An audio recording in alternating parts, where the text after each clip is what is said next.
અત્યાર સુધીમાં આ તમામ ટોપિકનું ડિસ્કશન કરી લીધું છે.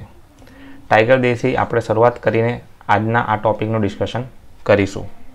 સૌથી પહેલાં હું તમને એક પ્રશ્ન પૂછવા માંગીશ કે જે વાઘની સંખ્યા છે તેમાં વધારો થઈ રહ્યો છે કે ઘટાડો થઈ રહ્યો છે? ટ્રેન્ડ જણાવો વિડીયો પોઝ કરીને કે વાઘની સંખ્યામાં ઘટાડો થઈ રહ્યો છે કે વધારો થઈ રહ્યો છે. તો 29 જુલાઈના રોજ જે છે tiger day, international tiger day celebrate કરવામાં આવ્યો છે. દોસ્તો, તમે ઘણીવાર જોયું છે કે મેન એનિમલ કોન્ફ્લિક્ટ પણ જોવા મળે છે. ઇન્ડિયામાં ટાઈગરને રેગ્યુલેટ કરવા માટે national tiger conservative authority NTCA કાર્યરત છે. વિડીયોમાં આપણે વાત કરીશું સંપૂર્ણ માહિતી વિશે. હવે સૌથી પહેલાં વાત કરીએ ઇન્ટરનેશનલ ટાઈગર ડે વિશે. તો IUCNએ એવું કહી દીધું કે રિસેન્ટલી જે છે ટાઈગરની સંખ્યામાં ખાસો એવો વધારો થયો છે. ઓલમોસ્ટ 40% જેવું ઇન્ક્રીઝ થયું છે. બેઝ યર કયું છે? 2005. એટલે કે 2005ની સરખામણીમાં 40% જેટલો વધારો ટાઈગરની સંખ્યામાં થયો હોવાનું IUCN દ્વારા જણાવવામાં આવ્યું છે. વાત કરીએ ઇન્ડિયાના all India tiger estimation report કે જે 2018માં આવ્યું હતું, તે મુજબ ભારતમાં ટાઈગરની કુલ સંખ્યા 2967 છે. 2967 એટલે કે 75%. ઇવન હાલમાં આ વધીને 80% થઈ ગઈ છે. અને વિશ્વના 30% ટાઈગર્સ જે છે તે માત્ર ઇન્ડિયામાં જોવા મળે છે. આ ઉપરાંત એક ઇનિશિયેટિવનું નામ છે જે છે GTI એટલે કે ગ્લોબલ ટાઈગર ઇનિશિયેટિવ. આ કોના દ્વારા શરૂ કરવામાં આવ્યું છે? તો આ શરૂ કરવામાં આવ્યું છે વર્લ્ડ બેંક દ્વારા. આ ઉપરાંત રાજ્યોની વાત કરીએ, સ્ટેટ્સની વાત કરીએ તો હાઈએસ્ટ નંબર, જે મેક્સિમમ નંબર છે ટાઈગરનો, તે છે 526 મધ્યપ્રદેશ ખાતે. ત્યારબાદ છે 524 કર્ણાટક ખાતે અને ઉત્તરાખંડમાં 442. તો મધ્યપ્રદેશ, એના પછી આવે છે કર્ણાટક અને એના પછી આવે છે ઉત્તરાખંડ. તો ટોપ 3 સ્ટેટ કે જ્યાં ટાઈગર્સની પોપ્યુલેશન ખૂબ જ વધારે છે. આ તો થઈ ગઈ પોપ્યુલેશનની વાત. હવે એવી જગ્યાની વાત કરીએ કે જ્યાં ટાઈગર છે જ નહીં અત્યારે. એક તો છે ડમ્પા ટાઈગર રિઝર્વ જે મિઝોરમમાં આવેલું છે. એક છે બક્સા ટાઈગર રિઝર્વ જે વેસ્ટ બેંગોલમાં આવેલું છે. અને નેક્સ્ટ છે પલમાઉ ટાઈગર રિઝર્વ જે ઝારખંડમાં આવેલું છે. દોસ્તો, તમને ખ્યાલ હશે કે આપણા 15મા રાષ્ટ્રપતિ જે છે ઝારખંડથી બિલોંગ કરે છે. ઓકે, તો તેમના ટ્રાઇબનું નામ જે છે વિડીયો પોઝ કરીને તમે કમેન્ટ્સમાં જણાવી શકો છો. આગળ વધીએ છીએ, ટાઈગરની માહિતી લઈએ.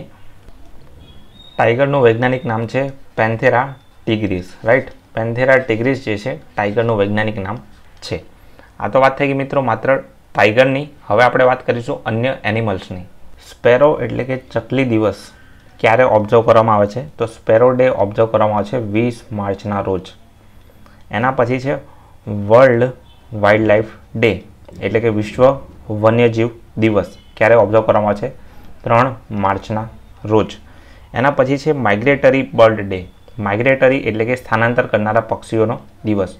માઇગ્રેટરી બર્ડ ડે જે છે તે ઓબ્ઝર્વ કરવામાં આવે છે મે મહિનાના સેકન્ડ સેટરડે પર. મે મહિનાના સેકન્ડ સેટરડેમાં. પછી ટર્ટલ જે છે કાચબા, ટર્ટલ ડે સેલિબ્રેટ કરવામાં આવે છે 23 મે 23 મેના રોજ. અને લાયન ડે ઓબ્ઝર્વ કરવામાં આવે છે 10 ઓગસ્ટના રોજ. અને એલિફન્ટ ડે આના એક્ઝેક્ટ 2 દિવસ પછી એટલે કે 12 ઓગસ્ટના રોજ ઓબ્ઝર્વ કરવામાં આવે છે. વાત કરીએ રાઇનો ડેની, તો રાઇનો ડે ઓબ્ઝર્વ કરવામાં આવે છે 22 સપ્ટેમ્બરના રોજ. તો અહીંયા તો આપણે વાત કરી લીધી અગત્યના પ્રાણીઓની.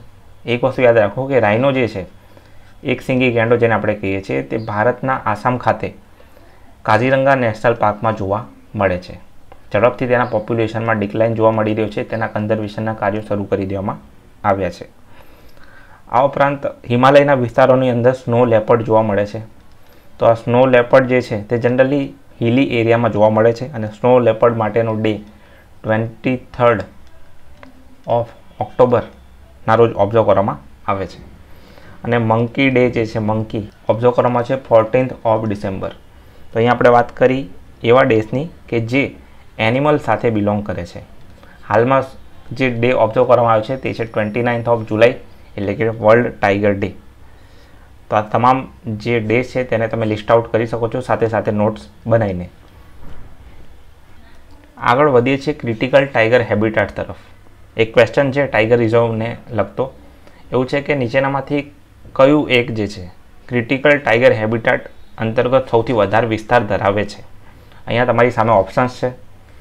તો હવે સૌથી પહેલાં સમજીએ કે આ ક્રિટિકલ ટાઈગર હેબિટાટ એટલે શું. એટલે કે એવી જગ્યા કે જ્યાં ટાઈગર તો છે પરંતુ ટાઈગરની પોપ્યુલેશનમાં ઝડપથી ઘટાડો થઈ રહ્યો છે. તો અહીંયા તમે જોઈ શકો છો આ 4 ઓપ્શનમાં રાઈટ આન્સર આવશે નાગાર્જુન સાગર શ્રીશૈલમ. ઓકે, અહીંયા કન્ઝર્વેશનના કાર્યો શરૂ છે. આ ક્રિટિકલ ટાઈગર હેબિટાટ છે જેનો સૌથી વધારે એરિયા જે છે CTH અંતર્ગત આવે છે.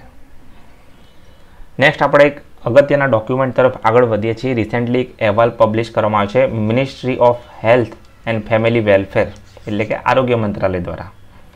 આ ડોક્યુમેન્ટનું નામ શું છે? તો આ ડોક્યુમેન્ટ ફર્સ્ટ એવર ડોક્યુમેન્ટ છે India family planning 2030 vision document. Bharat દ્વારા પ્રથમવાર ફેમિલી પ્લાનિંગને લઈને એક ડોક્યુમેન્ટ રજૂ કરવામાં આવ્યું છે. ડોક્યુમેન્ટનું નામ છે ફેમિલી પ્લાનિંગ 2030 વિઝન ડોક્યુમેન્ટ. જેની અંતર્ગત એવું પણ મેન્શન કરવામાં આવ્યું છે કે ભારતે રિસેન્ટલી RLF એટલે કે રિપ્લેસમેન્ટ ફર્ટિલિટી રેટ જે છે તે 2.1% કરતાં પણ ઓછો છે. એટલે કે ફર્ટિલિટી રેટ જે છે તેમાં ઘટાડો જોવા મળી રહ્યો છે. આ જે છે એક કન્સર્નની બાબત બની રહી છે. આ ઉપરાંત એવું પણ કહેવામાં આવ્યું છે કે ચાઇલ્ડ મેરેજ જે છે તેની અંદર ઘટાડો જોવા મળી રહ્યો છે. પહેલાં 7.9% જેટલા ચાઇલ્ડ મેરેજ હતા, હવે ઘટીને થઈ ગયા છે 6.8%. દોસ્તો, ચાઇલ્ડ મેરેજને અટકાવવા માટે જયા જેટલી ટાસ્ક ફોર્સ દ્વારા એવું પણ કહેવામાં આવ્યું છે કે મેરેજની એજ જે છે તેને વધારીને 18 થી 21 કરી દેવામાં આવે. ટૂંક સમયમાં આના રિલેટેડ બિલ જે છે પસાર કરી દેવામાં આવશે. આ ઉપરાંત મોડર્ન કોન્ટ્રાસેપ્ટિવનો યુઝ જે છે ખૂબ જ વધી ગયો છે અને ભારત જે છે એ પ્રથમ દેશ છે જેના દ્વારા નેશનલ ફેમિલી પ્લાનિંગ માટેનો પ્રોગ્રામ શરૂ કરવામાં આવ્યો હતો 1952માં. પછી પોપ્યુલેશન માટે એક અલગથી કમિશન બનાવવામાં આવી હતી વર્ષ 2000ની સાલમાં અને પ્રથમવાર ફેમિલી પ્લાનિંગને લઈને એક ડોક્યુમેન્ટ રજૂ કરી દેવામાં આવ્યું છે. તો અહીંયા વાત કરવામાં આવી છે ફેમિલી પ્લાનિંગ વિશે. રિસેન્ટલી આરોગ્ય મંત્રી દ્વારા રજૂ કરવામાં આવ્યું હતું. નેક્સ્ટ ન્યૂઝમાં ફરી એકવાર આવી ગયું છે RBI. RBIની સાથે આપણે ડિસ્કસ કરી લઈશું RBI દ્વારા પબ્લિશ કરવામાં આવતા બીજા અગત્યના રિપોર્ટ્સ. તો આ રિપોર્ટ્સને જોઈએ એની પહેલાં એ રિપોર્ટ્સની વાત કરીએ જે હાલમાં પબ્લિશ કરવામાં આવ્યું હતું. તો રિસેન્ટલી ડિજિટલ પેમેન્ટ ઇન્ડેક્સ રજૂ કરી દેવામાં આવ્યું. આ ડિજિટલ પેમેન્ટ ઇન્ડેક્સનો જે છે બિહેવિયર એ છે 2018 અને તેને સેમી એન્યુઅલી રજૂ કરવામાં આવતું હોય છે. હવે દોસ્તો અહીંયા એક નામ યાદ રાખવાનું છે PIDF. આ PIDF શું છે? PIDFનું આખું નામ છે પેમેન્ટ્સ ઇન્ફ્રાસ્ટ્રક્ચર ડેવલપમેન્ટ ફંડ. આ PIDF કરે છે શું? તો બેઝિકલી PIDF જે છે POS ડિસ્ટ્રીબ્યુટ કરે છે એટલે કે પોઈન્ટ ઓફ સેલ. આ પોઈન્ટ ઓફ સેલ શું છે? તો આ અલગ અલગ પ્રકારની મશીનો છે. જેમ કે તમે જોયું છે કે ડેબિટ કાર્ડ અને ક્રેડિટ કાર્ડ માટે એક મશીન સ્વાઇપ મશીન આવે છે. આ ઉપરાંત ઘણીવાર તમે QR કોડ્સ માટેના મશીન જોયા હશે અને અમુક જગ્યાએ કેશ વિડ્રોવલના પણ મશીન જોયા હશે.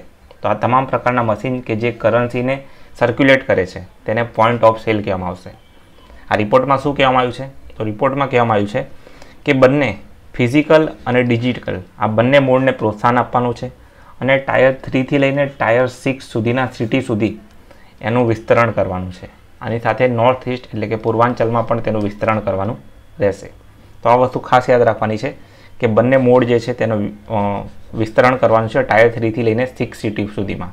તો ટાયર 3 થી લઈને 6 સિટી એટલે કે એવા સિટી કે જે મેટ્રો સિટી નથી અથવા મેજર સિટી નથી. આ પેમેન્ટ ઇન્ડેક્સ જે છે તેના મુખ્ય 6 પિલર છે. 6 પિલર કયા કયા છે? પહેલું છે પેમેન્ટ ઇનેબલર્સ, પછી છે payment infra demand side, payment infra supply side, payment performance અને કન્ઝ્યુમર સેન્ટ્રિસિટી. તેની અંદર પણ અલગ અલગ પેરામીટર્સ છે. આ પેરામીટર્સનો અહીંયા સમાવેશ કરવામાં આવ્યો છે ઇન્ફોગ્રાફિકમાં, પરંતુ આ પેરામીટર્સ યાદ રાખવાની જરૂર નથી. ખાલી યાદ રાખો કે પેમેન્ટ પરફોર્મન્સ જે છે તે 45% દેટ ઇઝ હાઈએસ્ટ છે અને ટોટલ નંબર ઓફ પેરામીટર્સ છે 6. સબ પેરામીટર્સ યાદ રાખવાની જરૂર નથી. હવે વાત કરીએ RBI દ્વારા પબ્લિશ થતી અન્ય રિપોર્ટની. તો કન્ઝ્યુમર કોન્ફિડન્સ સર્વે કે જે ક્વાર્ટરલી રિલીઝ કરવામાં આવે છે. પછી છે inflation expectation survey of household, quarterly release કરવામાં આવે છે. FSR very very important, financial stability report half yearly report છે. Monetary policy report half yearly report છે. અને લાસ્ટમાં ફોરેક્સ એટલે કે ફોરેન એક્સચેન્જ રિપોર્ટ જે છે તે પણ હાફ યરલી RBI દ્વારા પબ્લિશ કરવામાં આવે છે. તો આ તો વાત કરી દીધી RBI દ્વારા પબ્લિશ કરવામાં આવતા રિપોર્ટ્સની. તમે નીચે કમેન્ટ સેક્શનમાં જાણી શકો છો. IMF અને વર્લ્ડ બેંક દ્વારા પબ્લિશ કરવામાં આવતા રિપોર્ટ્સના નામ, કારણ કે એક્ઝામમાં ઘણી બધી આંતરરાષ્ટ્રીય સંસ્થા અને તેમના અહેવાલને લગતા પ્રશ્નો અને જોડકા પૂછવામાં આવતા હોય છે. તો આ તો વાત થઈ ગઈ RBI દ્વારા પબ્લિશ કરવામાં આવતા રિપોર્ટની. એની પહેલાં આપણે વાત કરી PIDFની. અને લાસ્ટમાં આપણી સામે એક આર્ટિકલ છે, વેરી ઇમ્પોર્ટન્ટ. શોર્ટમાં યાદ રાખીએ ટોપિકને, તો આખું નામ છે સેફ્ટી કાર્ડ. તો હવે તમને એક પ્રશ્ન થશે કે આ કાર્ડ શું છે અથવા સેફ્ટી કાર્ડ શું છે.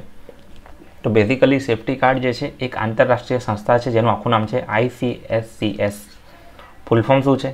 તો ICSCSનું ફૂલ ફોર્મ છે international labour organisation on international chemical safety card. આ જે છે તે WHO, ILO અને યુરોપિયન યુનિયનની સંયુક્ત પહેલ છે. રિસેન્ટલી આપણું જે કેમિકલ મિનિસ્ટ્રી છે તેના દ્વારા MOU કરી લેવામાં આવ્યા છે. તો આ MOU શું છે? તો જનરલી એવું બન્યું હતું, તમને ખ્યાલ હોય તો, કે વિશાખાપટ્ટનમમાં એક ઘટના બની હતી. જે બેન્ઝીમિઝાડોલ કરીને કેમિકલ હતું તે લીક થઈ ગયું હતું, ઘણા બધા લોકોના મૃત્યુ થયા હતા. એની પહેલાં નેઈ વેલી બોલ્સ્ટર કરીને એક ડિઝાસ્ટર બન્યું હતું, તેમાં પણ ઘણા લોકોના મૃત્યુ થયા હતા. તો જેના પરથી આપણને ખબર પડે છે કે કેમિકલનો આપણે યુસેજ કરીએ છીએ, પ્રોડક્શન કરીએ છીએ, મેન્યુફેક્ચર કરીએ છીએ, પરંતુ તેનું પૂરતા પ્રમાણમાં નોલેજ જે છે નથી. તો બેઝિકલી આ સંસ્થા દ્વારા તેના રિલેટેડ સંપૂર્ણ માહિતી આપવામાં આવશે, જે આપણને કેમિકલના યુસેજ માટે ખૂબ જ ઉપયોગી બની રહેશે. ઇવન સુપ્રીમ કોર્ટે MC મહેતા કેસની અંદર જજમેન્ટ આપી હતી ડોક્ટ્રીન ઓફ એબ્સોલ્યુટ લાયબિલિટી, એટલે કે જે તે કંપની જે છે, આ કંપની અંદર કોઈ પણ ઘટના બને છે તો તેના માટે જવાબદાર માત્ર ને માત્ર કંપની જ રહેશે. ઓકે, કોઈ પણ દુર્ઘટના માટે જવાબદાર કંપની જ રહેશે. આ ઉપરાંત વાત કરીએ સરકાર દ્વારા અન્ય પહેલની, તો પબ્લિક લાયબિલિટી ઇન્સ્યોરન્સ એક્ટ 1991 અંતર્ગત આ જેટલા પણ પીડિત લોકો છે તેમને સહાય કરવામાં આવે છે. કેમિકલ માટે 1989 અને 2008માં નિયમો બનાવવામાં આવ્યા હતા અને આ નિયમો અંતર્ગત જ જે છે કેમિકલને રેગ્યુલેટ કરવામાં આવતું હોય છે. તો અહીંયા વાત કરવામાં આવી છે સેફ્ટી કાર્ડ, એક અગત્યની સંસ્થા વિશે. નેક્સ્ટ છે ગાયે હાઇપોથિસિસ. ગાયે હાઇપોથિસિસ બહુ ઇમ્પોર્ટન્ટ નથી, પરંતુ આપણે સમજી લઈએ કે આ છે શું. તો રિસેન્ટલી જે જેમ્સ લવલોક કરીને એક સાયન્ટિસ્ટ છે, તેમનું નિધન થઈ ગયું. તેમના દ્વારા આ ગાયે હાઇપોથિસિસ આપવામાં આવી હતી. તે જનરલી ઇકોલોજી સાથે સંકળાયેલી છે અને ગ્રીક ગોડેસ જે છે તેમને રિલેટેડ એક થિયરી છે. આ હાઇપોથિસિસ છે એટલે બહુ ઇમ્પોર્ટન્ટ નથી, સાયન્ટિફિકલી પ્રૂવન નથી. નેક્સ્ટ જે એક સંસ્થા છે the energy and resources institute, TERI. આ એક ઇન્ડિપેન્ડન્ટ રિસર્ચ ઓર્ગેનાઇઝેશન છે. તો TERI દ્વારા કહેવામાં આવ્યું છે કે ઇન્ડિયાએ હવે COP26 માટે એક્શન લેવાની જરૂર છે. તો આ કોન્ફરન્સ ઓફ પાર્ટી 26માં ઇન્ડિયાએ શું કીધું હતું? તો ઇન્ડિયાએ એવું કીધું હતું કે કાર્બન ઇન્ટેન્સિટી 45% કરતાં વધારે ઘટાડી દઈશું 2030 સુધીમાં. પછી નોન ફોસિલ એનર્જી કેપેસિટી જે છે 2030 સુધીમાં 500 ગીગાવોટ સુધી લઈ જઈશું. પછી 50% રિન્યુએબલ એનર્જીની ડિમાન્ડ 2030 સુધીમાં મીટ કરી લઈશું. તો આ સંપૂર્ણ જે છે કમિટમેન્ટ ઇન્ડિયાએ COP26 કે જેનું આયોજન UK ગ્લાસગો ખાતે થયું હતું ત્યાં આપ્યું હતું. અને લાસ્ટમાં એવું કીધું હતું કે ભારત નેટ ઝીરો અચીવ કરશે વર્ષ 2070 સુધીમાં. તો આ બધા જ પોઈન્ટ્સ જે છે COP26 સાથે સંકળાયેલા છે. COP21 હવે યાદ રાખવાની જરૂર નથી, યાદ રાખીશું માત્ર COP26. આ બધા પ્રોવિઝન મેન્સ માટે ઇમ્પોર્ટન્ટ છે. જ્યારે COP26નું આયોજન થયું ત્યારે આ 5th નંબરનું પોઈન્ટ જે છે તે દરેક ન્યૂઝપેપરની હેડલાઇન હતી. તો નેટ ઝીરો શું છે, કાર્બન સિંક શું છે, તેને આપણે નેક્સ્ટ વિડીયોમાં ડિસ્કસ કરીશું. અહીંયા તમે અલગ અલગ ફ્લો ચાર્ટ જોઈ શકો છો રિન્યુએબલ એનર્જીના. 450 ગીગાવોટ 2030 સુધીનો લક્ષ્યાંક છે, પરંતુ આપણે પહોંચવાનું છે 500 સુધી. આ ઉપરાંત આ રીતના ઇન્ફોગ્રાફિક જે છે તમને ટેલિગ્રામ ચેનલમાંથી મળી રહેશે. વધીએ છીએ આગળ ટોપિક તરફ. રિસેન્ટલી ન્યૂઝમાં હતું ફૂમડીસ. આ ફૂમડીસ શું છે એની પહેલાં સમજીએ કે આ ફૂમડીસ કયા રાજ્યમાં જોવા મળે છે. એક નાનું હિન્ટ હું તમને આપી દઉં છું. Armed forces special power act આ અધિનિયમ આવ્યો હતો 1958માં, જે અંતર્ગત કોઈપણ વિસ્તારને ડિસ્ટર્બ્ડ એરિયા ડિક્લેર કરી શકાય છે. Disturbed area. તો આની અંદરથી એક એવું રાજ્ય છે જ્યાં વારંવાર અપસ્પાનો ઉપયોગ કરવામાં આવે છે. એટલે કે ત્યાં કુકી અને જોમી આ રીતની અલગ અલગ ટ્રાઇબ જોવા મળે છે, જેમના દ્વારા ઘણીવાર વાયોલેન્સ ફેલાવવામાં આવતી હોય છે. જેના કારણે ત્યાંની ગવર્મેન્ટ અપસ્પા ડિક્લેર કરે છે અમુક વિસ્તારોને અને સૈન્ય અથવા પોલીસ દ્વારા તે વિસ્તાર ઉપર નિયંત્રણ મેળવી લેવામાં આવે છે. ઇવન આ જે રાજ્ય છે આ રાજ્યની મુખ્ય મેઇન નદીનું નામ છે બરાક નદી. આ બરાક નદી આગળ જતાં બાંગ્લાદેશમાં મળી જાય છે અને ત્યાંથી તે બે ઓફ બંગાળમાં પડી જાય છે. આ બરાક નદી છે ત્યાં જ આવેલું છે એક ફ્રેશ વોટર લેક જે છે લોકતક લેક. હવે તો તમને આન્સર ખ્યાલ આવી ગયો હશે. આન્સર થશે અહીંયા મણિપુર. તો મણિપુર ખાતે રિસેન્ટલી ફૂમડીસ જે છે રિસેન્ટલી ન્યૂઝમાં જોવા મળી હતી. આ રીતના આ નેશનલ પાર્ક છે ત્યાં આ રીતના ઘર જે છે ફ્લોટ કરતા હોય છે. ફ્લોરાસ અને ફોનાસ જે છે એ પણ ફ્લોટ કરતા હોય છે જેને કહેવામાં આવે છે ફૂમડીસ. આ સ્વેમ્પ વિસ્તાર છે, દલદલીય વિસ્તાર છે જ્યાં ફૂમડીસ જોવા મળે છે. તો રિસેન્ટલી લોકતક લેક ઓથોરિટી દ્વારા એવું કીધું કે આ બધી ફૂમડીસ જે તરતા ઘરો છે તેને હવે રિમૂવ કરી દેવાની જરૂર છે. તેના કારણે પર્યાવરણને ખૂબ જ નુકસાન થઈ રહ્યું છે. ફિશનું પ્રોડક્શન ઘટી રહ્યું છે. વાત કરીએ લોકતક લેકની તો તે ઇમ્ફાલથી 40 કિલોમીટર દક્ષિણમાં આવેલું છે અને જે આ તરતા ઘરો હતા, સ્વેમ્પ હતા, તેને સ્થાનિક ભાષામાં ફૂમડી કહેવામાં આવે છે. આ ઉપરાંત જે લોકતક લેકનો આ વિસ્તાર છે તેને કિબુલ લામજાઓ નેશનલ પાર્ક તરીકે ઓળખવામાં આવે છે. અને અગત્યની વાત એ છે કે અહીંયા સાંગાઈ જોવા મળે છે. તો આ સાંગાઈ શું છે? તો સાંગાઈ જે છે તે ડિયર છે, એક સ્ટેટ એનિમલ છે. ક્યાંનું? મણિપુરનું. મણિપુરનું સ્ટેટ એનિમલ જેનું નામ છે સાંગાઈ. આ પણ અગત્યની વાત થઈ ગઈ. બીજી વાત યાદ એ રાખવાની છે કે લોકતક લેક જે છે તેને 1990માં રામસર સાઇટ તો ડિક્લેર કરવામાં આવી છે, પરંતુ તેને 1992માં મોન્ટ્રીયક્સ રેકર્ડમાં પણ સામેલ કરી લેવામાં આવ્યું છે. આપણે પ્રીવિયસલી વિડીયોમાં ડિસ્કસ કરી ચૂક્યા હતા રામસર સાઇટ શું છે, તેના પર ડેડિકેટેડ વિડીયો પણ અવેલેબલ છે. રિસેન્ટલી 5 નવી રામસર સાઇટ એડ થવાના કારણે 49થી વધીને રામસર સાઇટ થઈ ગઈ છે 54. મને કમેન્ટ્સમાં જરૂરથી જણાવો કે વર્લ્ડ વેટલેન્ડ ડે વિશ્વ આર્દ્રભૂમિ દિવસ ક્યારે ઓબ્ઝર્વ કરવામાં આવે છે. જીપીએસસીમાં પૂછાયેલો પ્રશ્ન. આ ઉપરાંત ભીતકર્ણિકા નેશનલ પાર્ક જે છે તે ઓડિશા ખાતે આવેલું છે. કેવલાદેવ ઘાના રાષ્ટ્રીય ઉદ્યાન જેનું નામ છે ભરતપુર બર્ડ સેન્ચુરી તે રાજસ્થાન ખાતે આવેલું છે અને સુલતાનપુર આવેલું છે હરિયાણા ખાતે. તો આ નેશનલ પાર્ક કે જે ન્યૂઝમાં હતા તેના રિલેટેડ માહિતી જે છે આને તમે ટેલિગ્રામ ચેનલમાં PDF ડાઉનલોડ કરીને રીડ કરી શકો છો. વાત કરીએ નેક્સ્ટ ટોપિક વિશે. વિધાન ચકાસવાનું છે. તમારે જણાવવાનું છે કે આ સ્ટેટમેન્ટ સાચું છે કે ખોટું, true or false. Video pause કરીને તમે જણાવી શકો છો કે ભારતની ક્લાસિકલ લેંગ્વેજ શાસ્ત્રીય ભાષાઓ શું 5 છે અથવા શાસ્ત્રીય ભાષાઓ કેટલી છે? તો તમારો જવાબ તમે સિલેક્ટ કરી લીધો હશે. જવાબ તરફ આગળ વધીએ એની પહેલાં શાસ્ત્રીય ભાષાનો દરજ્જો એને આપવામાં આવે છે કે જે ભાષા 1500થી 2000 વર્ષ કરતાં વધારે જૂની હોય, પ્લસ તેને રિલેટેડ કોઈ લેખિત પુરાવા મળી આવ્યો હોય અને તે પેઢીઓમાંથી પેઢીઓ સુધી સાંસ્કૃતિક વારસા તરીકે ટ્રાન્સફર થઈ રહી હોય. તો તમે વિચારો કે ગુજરાતી જે છે શું 1500થી 2000 વર્ષ પહેલાં અસ્તિત્વ ધરાવતી હતી? ના. તો શું ગુજરાતી શાસ્ત્રીય ભાષા હશે? ના. તો total number of classical languages are 6. એટલે કે આગળનું સ્ટેટમેન્ટ જે છે એ ફોલ્સ હતું. તો 6 ભાષા કઈ કઈ છે? તમિલ, સંસ્કૃત, કન્નડ, તેલુગુ, મલયાલમ અને ઓડિયા. ક્લાસિકલ લેંગ્વેજને ધ્યાનમાં રાખીને UPSC 2015માં ક્વેશ્ચન પણ પૂછ્યો હતો. તો દોસ્તો રિસેન્ટલી માંગ પણ ઉઠી રહી છે કે મરાઠીને પણ ક્લાસિકલ લેંગ્વેજનો દરજ્જો આપી દેવામાં આવે, પરંતુ હાલમાં કેટલી ક્લાસિકલ લેંગ્વેજ છે? 6. હવે વાત કરીએ ન્યૂઝની. તો recently AI for Bharat launch કરી દેવામાં આવ્યું છે IIT મદ્રાસ દ્વારા. તમે રિકોલ કરી શકતા હોય તો IIT બોમ્બે દ્વારા પણ કંઈક લોન્ચ કરી દેવામાં આવ્યું હતું. નામ શું હતું? N-treat technology.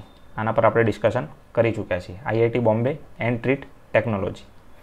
તો અત્યારે વાત કરવામાં આવી છે IIT મદ્રાસની AI ફોર ભારત, જે ઇન્ડિયા ભાષીની મિશન અંતર્ગત જોડાયેલું છે. કામ શું કરશે? તો દેશના નાગરિકો માટે જેટલી પણ સેવા અને માહિતી છે તેમને તેમની જ ભાષામાં ઉપલબ્ધ કરાવવાનું કાર્ય જે છે AI ફોર ભારત કરશે. AIનો અર્થ થાય છે આર્ટિફિશિયલ ઇન્ટેલિજન્સ, એટલે કે કૃત્રિમ બુદ્ધિમત્તા. નેક્સ્ટ આગળ વધીએ છીએ. સ્ટેટમેન્ટ તમારે ચેક કરવાનું છે. સ્ટેટમેન્ટ છે કસ્તુરી રંગન સમિતિની અધ્યક્ષતા હેઠળ નેશનલ એજ્યુકેશન પોલિસી રજૂ કરી દેવામાં આવી આ રજૂ કરવામાં આવેલી પોલિસી માટેનો ફોર્મ્યુલા જે છે શું છે? શું આ ફોર્મ્યુલા 5+3+3+2 છે? તમે ટ્રુ અથવા ફોલ્સ નક્કી કરી શકો છો વિડીયો પોઝ કરીને. સમજીએ સિલો મેન્ટાલિટી વિશે. તો સિલો મેન્ટાલિટીને દૂર કરવા માટે નેશનલ એજ્યુકેશન પોલિસી રજૂ કરવામાં આવી. આ ઉપરાંત સરકાર દ્વારા HEIC બિલ રજૂ કરવામાં આવ્યું. આ HEIC બિલ જે છે તે યુનિવર્સિટી ગ્રાન્ટ કમિશનને રદ કરી દેશે અને HEICની સ્થાપના કરશે. તો આ સિલો મેન્ટાલિટી શું છે? સિલો મેન્ટાલિટીનો અર્થ થાય છે કે અમુક ગ્રુપ ઓફ પીપલ જે છે અમુક ગ્રુપ ઓફ પીપલ કરતાં અલગ રહે છે. કેવી રીતે? તો બંને એકબીજા જોડે કોઈ માહિતી શેર નહીં કરે, બંને એકબીજા જોડે ક્યારેય ડિસ્કશનમાં ઇન્વોલ્વ નહીં થાય. માની લો કે કોઈ સાયન્સ સ્ટ્રીમના સ્ટુડન્ટ છે, તે પોતાને કોમર્સ કરતાં અલગ ગણે છે, આર્ટ્સ કરતાં પણ અલગ ગણે છે, ક્યારે એકબીજા જોડે ઇન્ફોર્મેશનની શેરિંગ કરશે નહીં. તો આ રીતનું એક જે છે વર્લ્ડ ડેવલપ થઈ જાય છે, જેને કહેવાય છે સિલો મેન્ટાલિટી. તો બસ આને ખતમ કરવા માટે નેશનલ એજ્યુકેશન પોલિસી રજૂ કરવામાં આવી અને 5+3+3+4 ફોર્મ્યુલા આધારિત આ પોલિસી છે. એટલે કે આ સ્ટેટમેન્ટ પણ શું છે? ફોલ્સ. રિસેન્ટલી જે સેશન ચાલી રહ્યું છે તે અંતર્ગત HECI એટલે કે higher education commission of India રજૂ કરવાની વાત કરી દેવામાં આવી છે. આ શું કરશે?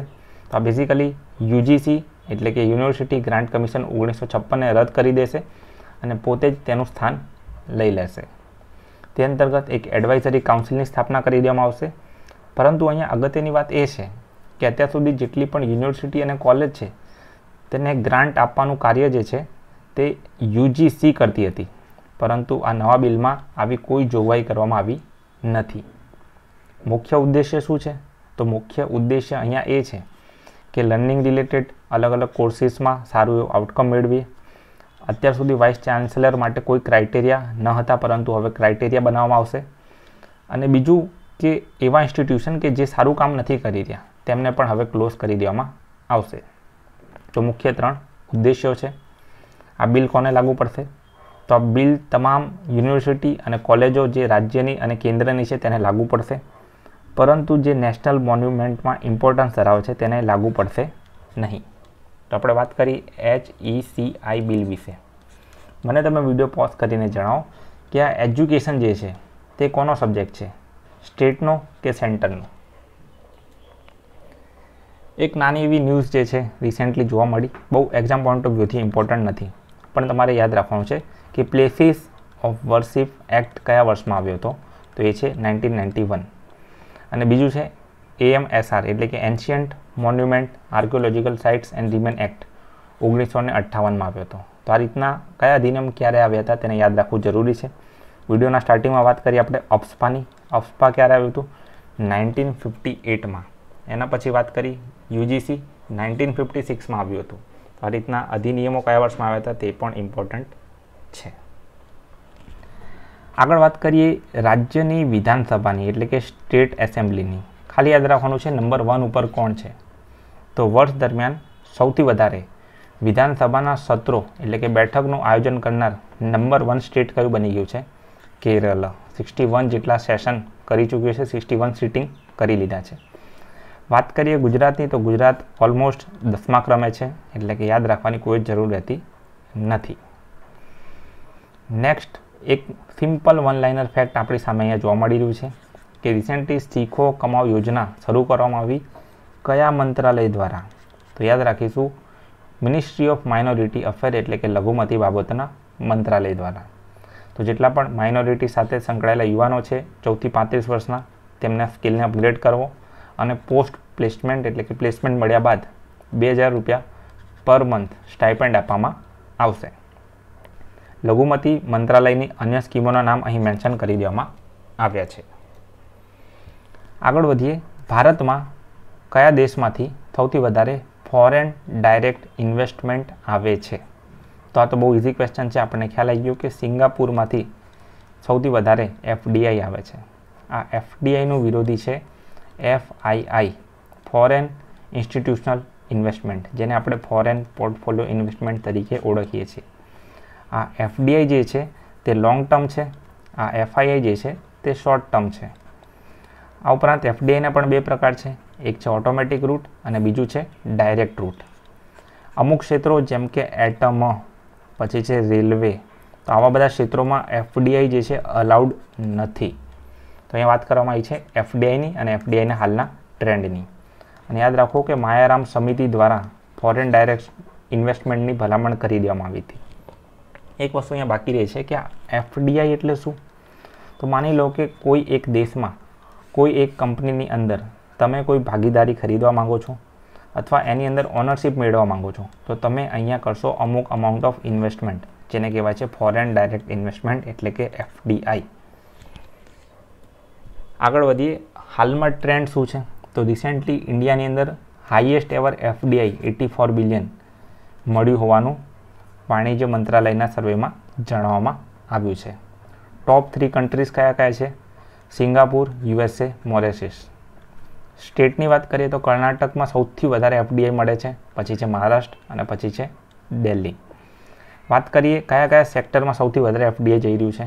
એક છે કોમ્પ્યુટર એન્ડ આઈટી, જે હંમેશા નંબર 1 પર છે, પછી સર્વિસ અને પછી છે ઓટોમોબાઈલ. ઘણી બધી જગ્યાએ 100% એફડીઆઈની પણ મંજૂરી આપવામાં આવી છે, જેમ કે મેડિકલ ડિવાઇસીસ અને થર્મલ પાવર. નેક્સ્ટ એક ઇમ્પોર્ટન્ટ આર્ટિકલ નથી, પરંતુ આપણે સમજીએ જે ન્યૂઝ શું હતી એના વિશે. ન્યૂઝીલેન્ડની સંસદ દ્વારા રિસેન્ટલી સ્મોક ફ્રી બિલ રજૂ કરી દેવામાં આવ્યું. તો અહીંયા 2 થી 3 ફેક્ટ યાદ રાખવાના છે કે ભારતે તેના માટે કયું કાર્ય કર્યું છે અને અન્ય દેશો શું કરી રહ્યા છે. એવું કીધું કે આ ઉપરાંત મલેશિયાએ પણ રિસેન્ટલી સ્મોકિંગ બેન કરવાની વાત કરી હતી. આજે સ્મોકિંગ માટેની જેટલી પણ પ્રોડક્ટ હોય છે તેમાં હોય છે નિકોટિન. તો સ્મોક ફ્રી બિલમાં કીધું છે કે આ નિકોટિનનું પ્રમાણ આપણે ઘટાડી દઈશું, જેના કારણે લોકોમાં એડિક્શન ઓછું થઈ જશે. દર વર્ષે 8 મિલિયન લોકોના મૃત્યુ થાય છે સ્મોકિંગના લીધે.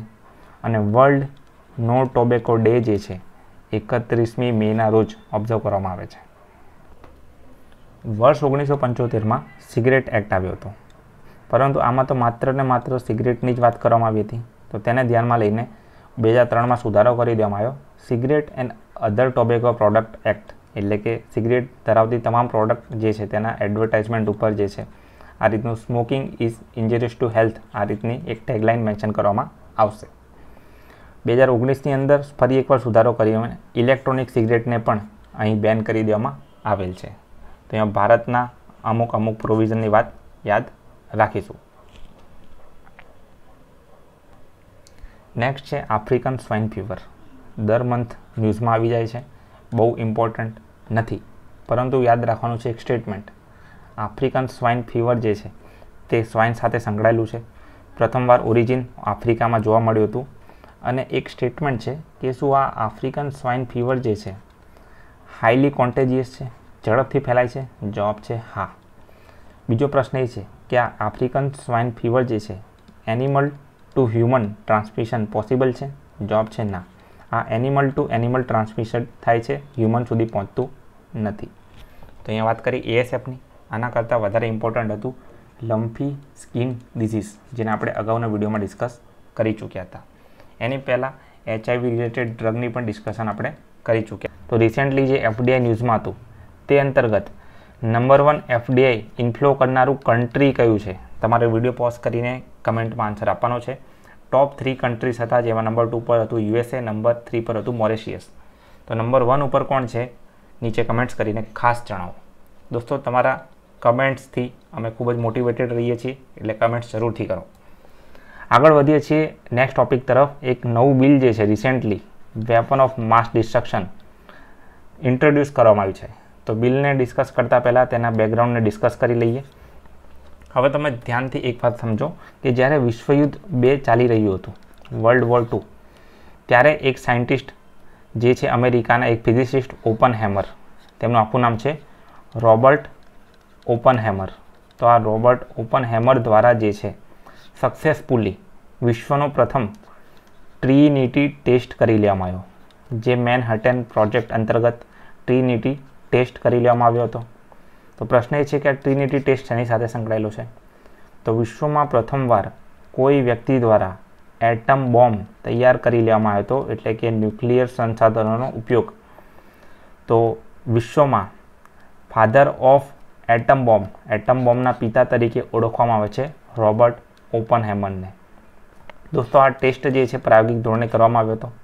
આ સક્સેસફુલ રહ્યો અને ફાઇનલી હિરોશીમા નાગાસાકીનો ઇન્સિડન્ટ તમે સાંભળ્યો હશે, જે ફેટમેન અને લિટલ બોય ન્યુક્લિયર બોમ્બનો યુઝ કરવામાં આવ્યો હતો તે અહીંથી પ્રેરિત હતો, જેના કારણે હજારો લોકોના મૃત્યુ થયા. દોસ્તો, આ ટેસ્ટ જ્યારે થયો હતો ત્યારે તે સમયે ઘણા બધા દિગ્ગજો ત્યાં પ્રેઝન્ટ હતા, જેમ કે રિચાર્ડ પી ફેયમેન, પછી new John main von.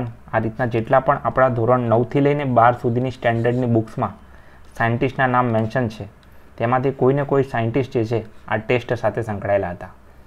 Even open hammer જે છે તે આલ્બર્ટ આઇન્સ્ટાઈન સાથે રિસર્ચમાં સંકળાયેલા હતા. ઓપન હેમર દ્વારા એક ભગવદ્ ગીતામાં સેન્ટેન્સ વાંચ્યું, જેનાથી તેઓ ઇન્સ્પાયર થઈ ગયા. સેન્ટેન્સ હતું, now I am become death the destroyer of world. દોસ્તો, પ્રશ્ન એ છે કે આ ન્યુક્લિયર એનર્જી અથવા એટમ એનર્જી શું આપણા માટે ફાયદાકારક છે કે નુકસાનકારક? સમજીએ તેની પહેલાં. ભારત દ્વારા 18 મે 1974ના રોજ જે છે પોખરણ ટેસ્ટ રેન્જ, જેને PTR કહીએ છીએ, ત્યાં ભારતનો પ્રથમ પરમાણુ ટેસ્ટ સક્સેસફુલી કરી લેવામાં આવ્યો. તો દોસ્તો, એક વાત ખબર પડી ગઈ કે ઇન્દિરા ગાંધીના સમયમાં આ ટેસ્ટ જે છે કરી લેવામાં આવ્યો. આ એક સરસ ફિલ્મ પણ તેના પર બની છે, જેને તમે જોઈ શકો છો. આ ઉપરાંત દોસ્તો, વાત કરીએ બેકગ્રાઉન્ડની, સંપૂર્ણ બેકગ્રાઉન્ડને આપણે સમરાઇઝ કરીને હું તમને જણાવી દઉં છું કે જ્યારે જવાહરલાલ નહેરુ જે છે પ્રથમવાર સાયન્સ એન્ડ ટેકની અંદર રસ દાખવે છે, ત્યારે તેઓ આ સંપૂર્ણ જવાબદારી ડૉક્ટર જહાંગીર હોમી ભાભાને સોંપી દે છે. હવે ભારતમાં પ્રથમવાર એસ્ટ્રોફિઝિસિસ્ટ જહાંગીર હોમી ભાભા દ્વારા એટમ રિલેટેડ કાર્યક્રમ શરૂ કરવામાં આવે છે. તે પોતે TIFRની સ્થાપના કરે છે, Tata institute of fundamental research, અને ભારતમાં 1965 સુધીમાં બહુ સારો એવો વિકાસ થઈ જાય છે એટમનો. પરંતુ કોઈ પણ ટેસ્ટ કરવામાં આવ્યો નથી. તેમની સાથે બીજા સાયન્ટિસ્ટ હતા રમનના. તો આ બંને સાથે મળીને કામ કરતા હતા. જવાહરલાલ નહેરુ બાદ સરકાર આવે છે લાલ બહાદુર શાસ્ત્રીની. લાલ બહાદુર શાસ્ત્રીની સરકાર જે છે એ ખૂબ જ ન્યુટ્રલ સ્ટેન્ડ ધરાવે છે, એટલે ન્યુક્લિયર અને એટમ રિલેટેડ કામ ફરીથી અટકી જાય છે. ઇવન વિક્રમ સારાભાઈ દ્વારા પણ અહીં સપોર્ટ કરવામાં આવતો નથી અને તે કામ સ્ટોપ થઈ જાય છે. અને બીજી અગત્યની વાત એ છે કે આ સમયે 1972માં ઇન્ડો પાક વોર પણ જે છે થઈ જાય છે. તો આ 2 થી 3 ઇન્સિડન્ટ અહીંયા થઈ જાય છે. એના પછી ઇન્દિરા ગાંધીની જ્યારે સરકાર આવે છે પાવરમાં, ત્યારે તે 18 મેના રોજ ન્યુક્લિયર ટેસ્ટ કન્ડક્ટ કરે છે, જેને આપણે કહીએ છીએ operation smiling Buddha. Smiling Buddha કેમ કહેવામાં આવે છે? કારણ કે તેને બુદ્ધ પૂર્ણિમાના રોજ કન્ડક્ટ કરવામાં આવ્યું હતું. અને આ પૂર્ણિમા જે છે એ પણ એક ફ્લેગ કોડ હતો. કોડ શેનો હતો? તો એ કોડ હતો પ્લુટોનિયમનો. તો રાજસ્થાનમાં પોખરણ ખાતે પ્લુટોનિયમ જે છે જમીનની નીચેના વિસ્તારમાં ભાગમાં સક્સેસફુલી ન્યુક્લિયર ટેસ્ટ કરી લેવામાં આવ્યો. તો વિશ્વની અંદર ખૂબ જ મોટા ન્યૂઝ 18 મે 1974.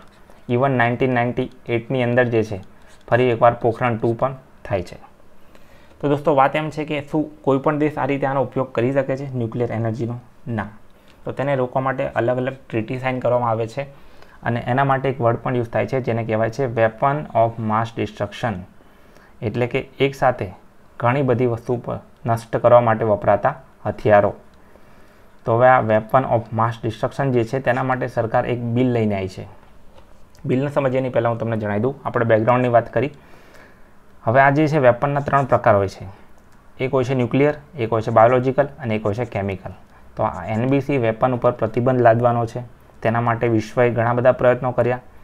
વિશ્વના દેશોએ 1968માં નોન પ્રોલિફરેશન ટ્રીટી, પ્રોલિફરેશનનો મતલબ થાય છે પ્રસાર, નોન શબ્દ આવી ગયો એટલે કે અપ્રસાર, કે કોઈ પણ દેશ છે જેની જોડે આ ટેકનોલોજી છે એ બીજા કોઈને ટેકનોલોજી નહીં આપે, અથવા અન્ય વાત એ છે કે તેમની જોડે આ ટેકનોલોજી છે તો તેનો તે ઉપયોગ કરશે નહીં, જેને કહેવાય છે ડિસઆર્મમેન્ટ. તો નોન પ્રોલિફરેશન ટ્રીટી આવે છે 1968માં, જેની અંદર યુનાઇટેડ નેશન સિક્યુરિટી કાઉન્સિલના 5 દેશ જે છે હસ્તાક્ષર કરી દે છે. પછી આવે છે બાયોલોજિકલ વેપન કન્વેન્શન. કયા વર્ષમાં? 1972માં. કેમિકલ વેપન કન્વેન્શન આવે છે 1993માં. હવે તમે ધ્યાનથી એક વાત સમજો. ખાલી યાદ આપણે રાખવાનું છે કે ભારતે નીચેનામાંથી કોના પર હસ્તાક્ષર કર્યા છે. આપણી તો પોલિસી છે નો ફર્સ્ટ યુઝની. તો હવે અહીંયા ઇમ્પોર્ટન્ટ વાત યાદ રાખવાની છે કે નોન પ્રોલિફરેશન ટ્રીટી પર ભારતે હસ્તાક્ષર કર્યા નથી. બાયોલોજિકલ વેપન કન્વેન્શન પર ભારતે હસ્તાક્ષર કર્યા છે. કેમિકલ વેપન કન્વેન્શન ઉપર ભારતે હસ્તાક્ષર કરી લીધા છે.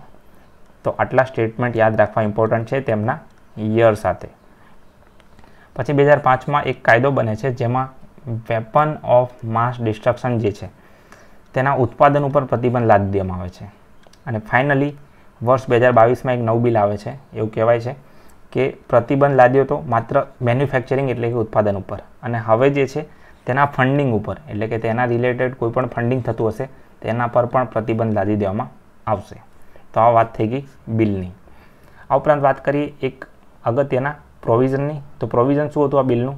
તો પ્રોવિઝન હતું no person shall finance any activity which is prohibited under this act. એટલે કે કોઈપણ વ્યક્તિ જે છે વેપન ઓફ માસ ડિસ્ટ્રક્શનને ફાઇનાન્સ કરશે નહીં. તેના માટે એકદમ પેનલ્ટી અથવા જે કે પણ દંડ નક્કી કરવામાં આવશે તે લાગુ પડશે. આપણે વાત કરીએ વેપન ઓફ માસ ડિસ્ટ્રક્શનની. આગળ વધીએ છીએ નેક્સ્ટ આર્ટિકલ તરફ. હવે નેક્સ્ટ આર્ટિકલને સમજીએ તેની પહેલાં તેના બેકગ્રાઉન્ડને આપણે સમજી લેવું જરૂરી છે. આપણે જીઓ પોલિટિક્સને સમજતા પહેલાં જરૂર છે મેપ્સને સમજવાની. હવે વાત કરીએ અમેરિકાની. તો અમેરિકામાં જે હાઉસ ઓફ રિપ્રેઝેન્ટેટિવ છે તેના સ્પીકર છે નેન્સી પેલોસી. હવે નેન્સી પેલોસી કેમ ઇમ્પોર્ટન્ટ છે? તો જે રીતે આપણા દેશમાં સિટીઝનની હાયરાર્કીમાં નંબર 1 ઉપર પ્રેસિડેન્ટ આવે છે એ રીતે અમેરિકામાં પ્રેસિડેન્ટ, વાઇસ પ્રેસિડેન્ટ, પછી આવે છે સ્પીકર, એટલે કે ત્રીજું સૌથી ટોપ મોસ્ટ ઓફિશિયલ પોસ્ટ. તો નેન્સી પેલોસી દ્વારા 25 વર્ષમાં પ્રથમવાર જે છે તાઇવાનની વિઝિટ કરવામાં આવી. તમે જોયું હશે ઘણી બધી કોન્ટ્રોવર્સી થઈ ગઈ. તો દોસ્તો અહીંયા વાત યાદ એ રાખવાની છે કે આ ચીન અને તાઇવાન વચ્ચેના રિલેશન શું છે અને તેનાથી વિશ્વને અત્યારે શું ફરક પડી રહ્યો છે. સૌથી પહેલાં વાત કરીએ ચીનની. તો દોસ્તો આ અમદાવાદથી લઈને અંબાજી જેટલું ડિસ્ટન્સ એટલે કે 160 કિલોમીટરના અંતરે આવેલું છે તાઇવાન. એક નાનું એવું આઇલેન્ડ કન્ટ્રી છે તાઇવાન. શરૂઆતમાં તો ચીનનો એક ભાગ હતો, તેને કહેવાય છે મેન લેન્ડ ચાઇના, એટલે કે તેનો જે ભૂભાગ છે તેની સાથે જ સંકળાયેલું હતું આ એક ટાપુ ભાગ.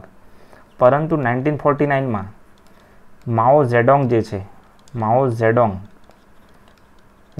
રેવોલ્યુશનરી છે, ક્રાંતિકારી છે, પોતે અલગ થઈ જાય છે પોતાના ગ્રુપ સાથે અને તાઇવાનમાં અલગ જ પોતાની ડેમોક્રેસીની શરૂઆત કરે છે. ફાઇનલી તાઇવાન અલગ થઈ જાય છે, પરંતુ ચાઇના કહે છે કે તાઇવાન અલગ નથી. China one China policy introduce કરી દે છે, અર્થાત કોઈપણ દેશ જેણે ચાઇના સાથે રિલેશન મેન્ટેન કરવા છે તેમને વન ચાઇના પોલિસી એક્સેપ્ટ કરવી પડશે. વન ચાઇના પોલિસી શું કહે છે? વન ચાઇના પોલિસી કહે છે કે તાઇવાન જે છે એ ઇન્ટિગ્રલ પાર્ટ છે ચાઇનાનો. અને બીજી વાત એ છે કે આ ક્લેમ ચાઇના કરે છે, તાઇવાન નહીં. અને અગત્યની વાત એ છે કે વિશ્વના દેશો વન ચાઇના પોલિસીને એક્સેપ્ટ કરે છે, જેમ કે અમેરિકા, રશિયા એન્ડ ઇન્ડિયા. બરાબર? તો વિશ્વના દેશો આને એક્સેપ્ટ કરે છે કારણ કે વિશ્વનો મોટા ભાગનો ટ્રેડ અને મેન્યુફેક્ચરિંગ હબ તરીકે ચાઇના હાલમાં નંબર 1 પર છે. તો દોસ્તો વન ચાઇના પોલિસીની આપણે વાત કરીએ તાઇવાનની. તો તાઇવાન ઇમ્પોર્ટન્ટ કેમ છે? તાઇવાન અગત્યનું કેમ છે? તો દોસ્તો અત્યાર સુધી તાઇવાનને એટલી ઇમ્પોર્ટન્સ હતી નહીં, પરંતુ તમે લાસ્ટ યર ન્યૂઝ સાંભળ્યા હશે સેમી કન્ડક્ટર વિશે. સેમી કન્ડક્ટરની ખૂબ જ શોર્ટેજ જોવા મળી હતી વૈશ્વિક સ્તરે. આ અછતનું કારણ શું હતું?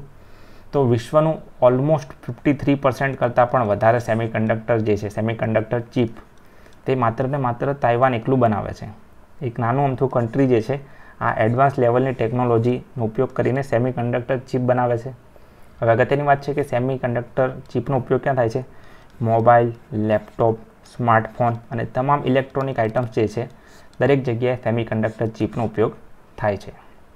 તો ખૂબ જ અગત્યની એક કોમ્પોનન્ટ છે, જેના કારણે USA સહિતના તમામ દેશો જે છે તાઇવાન જોડે મદદ માંગી હતી. ઇવન હાલમાં પણ તાઇવાન દ્વારા ડોમિનેટ કરવામાં આવ્યું છે સેમી કન્ડક્ટરનું માર્કેટ. આનું કોઈ જ અલ્ટરનેટિવ નથી. તો વિશ્વના દેશો તાઇવાન જોડે પણ ટ્રેડ કરી રહ્યા છે. જે ઇન્ટેલ છે, IBM છે, જેટલી પણ મોટી કંપની છે મોબાઈલ અને લેપટોપ મેકિંગ, બધા જ તાઇવાન જોડે ટ્રેડ કરે છે. તો તાઇવાન જોડે એવું નથી કે કોઈ ટ્રેડ નથી કરતું, કરે છે, પણ વન ચાઇના પોલિસી પણ માનવામાં આવી રહી છે. વાત કરીએ ભારતના સ્ટેન્ડની. તો ભારત જે છે ચીન તરફ નમેલું તો હતું, પરંતુ તમને ખ્યાલ હોય તો આપણા ત્યાં ગલવાનનો જે ઇન્સિડન્ટ બન્યો ત્યારબાદ પ્રથમ વખત ભારતના ઘણા બધા કોન્સ્ટિટ્યુઅન્ટના નેતાઓ દ્વારા કોન્સ્ટિટ્યુન્સીના નેતાઓ દ્વારા તાઇવાનમાં વર્ચ્યુઅલી ગવર્મેન્ટ જેટલા પણ સેરેમની થઈ તેની અંદર અટેન્ડન્સ આપવામાં આવી. એટલે કે આપણે બેક સાઇડથી તાઇવાનને સપોર્ટ કર્યો. ચીને ઘણીવાર આના પર સ્ટેટમેન્ટ પણ આપ્યા, પરંતુ હાલમાં પણ ઇન્ડિયા જે છે કોન્સ્યુલર પોતાનું સ્ટેટમેન્ટ જારી કરે છે અને તાઇવાનને સપોર્ટ પણ કરે છે. પરંતુ ચાઇના સાથે વેપારને મેન્ટેન કરવા માટે વન ચાઇના પોલિસીને આપણે માન આપીએ છીએ. અહીંયા ઇમેજમાં તમે જોઈ શકો છો, આ છે તાઇવાન અને આ છે ચાઇના. અંતર છે 160 કિલોમીટરનું. આપણે નેક્સ્ટ લેક્ચરમાં ડિસ્કસ કરીશું સાઉથ ચાઇના સી વિશે, કે કેમ સૌથી અગત્યનો ટ્રેડ પાસ છે અને આ જે સાઉથ ચાઇના સી છે તેના પર એકચ્યુઅલીમાં આ કોનો ભાગ છે, તેના પર કોનો હસ્તક્ષેપ છે. નેક્સ્ટ આર્ટિકલ તરફ આગળ વધીએ છીએ.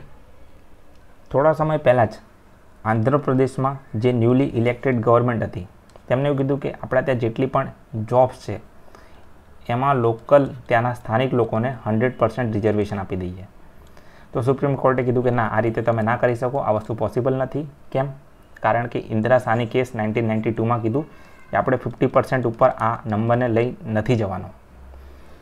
રિસેન્ટલી ફરી એકવાર એવું જ બન્યું છે, ફરીથી આઉટકમ સેમ બની રહી છે. સ્ટેટનું નામ બદલાઈ ગયું છે, જે છે ઝારખંડ.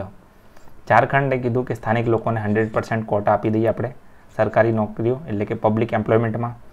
સુપ્રીમ કોર્ટે કીધું કે ના, આપણે આવું ના કરી શકીએ, કારણ કે તે આર્ટિકલ 14, 16 ક્લોઝ 2, ક્લોઝ 3 અને 35નું ઉલ્લંઘન કરે છે અને આ કોન્સ્ટિટ્યુશનલ નથી. પછી તેમને કોર્ટ કર્યું ઇન્દિરા સાની કેસ 1992. તો આપણે સમજીએ આ 1992નો કેસ શું હતો. તો દોસ્તો, જ્યારે ભારતનું બંધારણ બન્યું ત્યારે તેની અંદર સોશિયલ અને એજ્યુકેશનલ આ રીતના બે બેકવર્ડનેસ બતાવવામાં આવી.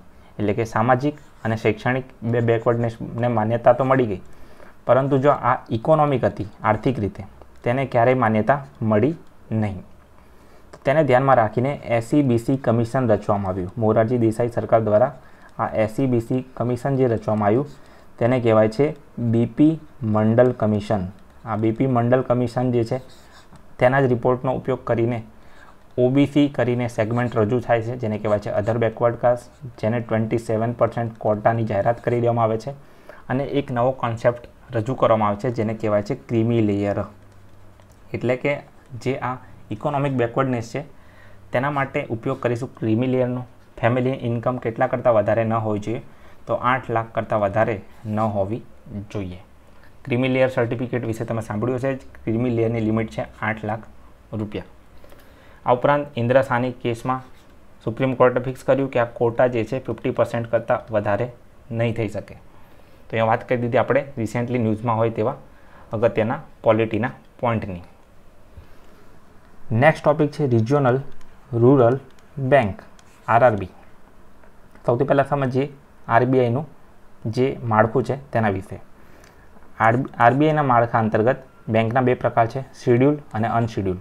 શિડ્યુલ બેંક એ બેંક છે કે જેનું સ્થાન RBI એક્ટમાં મળેલ છે. હવે આ શિડ્યુલ્ડ બેંક જે છે તેના પણ બે પાર્ટ છે, કોમર્શિયલ બેંક અને કોઓપરેટિવ બેંક્સ. આ કોમર્શિયલ બેંકની અંદર જ જે છે એક સબ પાર્ટ છે રિજિયોનલ રૂરલ બેંક, જેની સ્થાપના જે છે નરસિમ્હા સમિતિની ભલામણના આધારે કરી દેવામાં આવી હતી. કયા વર્ષમાં? 1976માં. તો ન્યૂઝ શું છે? તો દોસ્તો, ન્યૂઝ જે છે એ છે કે આપણા દેશમાં જે રિજિયોનલ રૂરલ બેંક છે, એટલે કે જેટલા પણ ગ્રામ્ય વિસ્તાર છે, ગામડાઓ છે, ગામડાની અંદર આ જેટલી પણ RRB બેંકો છે તેની પ્રોફિટેબિલિટી ઘટી રહી છે.